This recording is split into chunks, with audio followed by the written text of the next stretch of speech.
Hi all, it is coming up to 10 past 10 and today is the 7th of June. So apology if this footage is really poor or dull, I'll maybe try and edit it a wee bit. But I am here back at this border where the bees are. So normally through the day I just can't get anywhere near here like I used to be able to, just because all 4 hives are really active at the moment. But I just want to show you what I'm doing here. So this is my new border, which last year was the wildflower border. It done really well, don't get me wrong, I loved it. But the seasonality of a wildflower border is you're normally sowing it in May, well, let's say April, May, and then you're waiting and waiting until July. You know, there's no colour there essentially. Depends on the seed mix, of course. And then from there, you know, you sort of have seasonality from July to September, and then that's kind of it. But I want to make this border sort of tie in with my other borders on this level, and I want to really push that seasonality. So I kinda want colour starting in March and going to November. I want a really long seasonality with it. At the moment I'm toying with this idea of a warm palette, so a hot border, so really hot colours, which I'm not fussed on, so don't ask me why I'm doing it. It's just it's a novelty that I'm playing with, but I think I might be able to make it work. I have even brought my aloe veras out from the house this evening.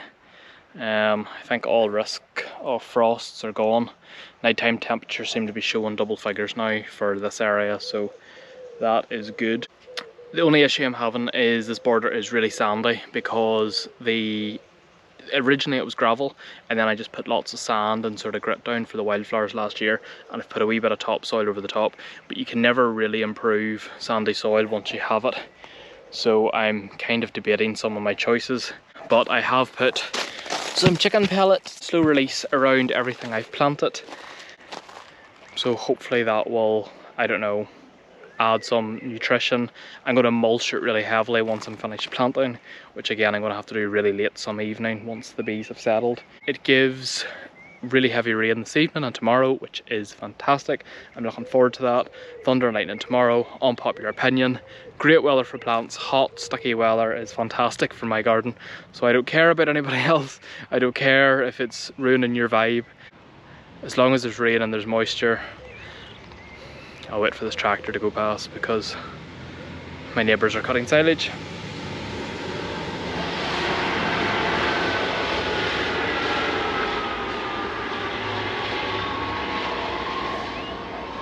Gone. Yeah. as long as my borders get moisture, I'm happy. I'm trying to work on a system at the moment where I nearly plan my planting around rainfall, just to try and be slightly more water sustainable. But I am going to water these things in. And on that topic, I want to show you all something that I've been doing recently.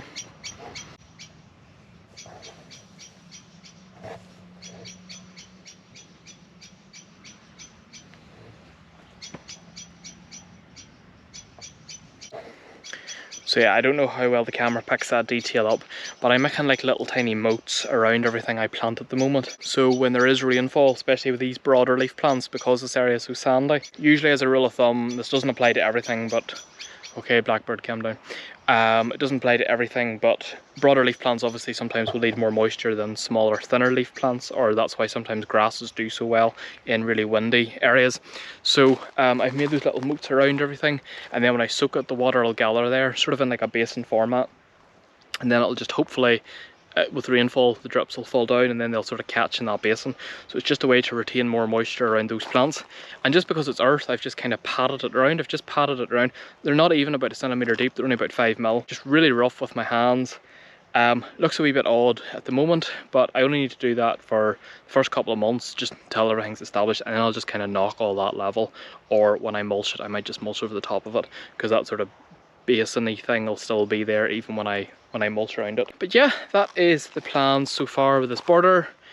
I'll keep you posted on the colour scheme as it comes through. There's more cosmos and stuff to go in yet. I just kind of want to experiment with those kind of warmer, really hot colours. I'm really looking for super vibrant plants. and it's a small space, so if I don't like it in future, it'll not be too difficult to change, and I can link it in with something else. But I think there's a calling for it, so I think I can do something with it. So we'll see what happens. As always, thank you for watching.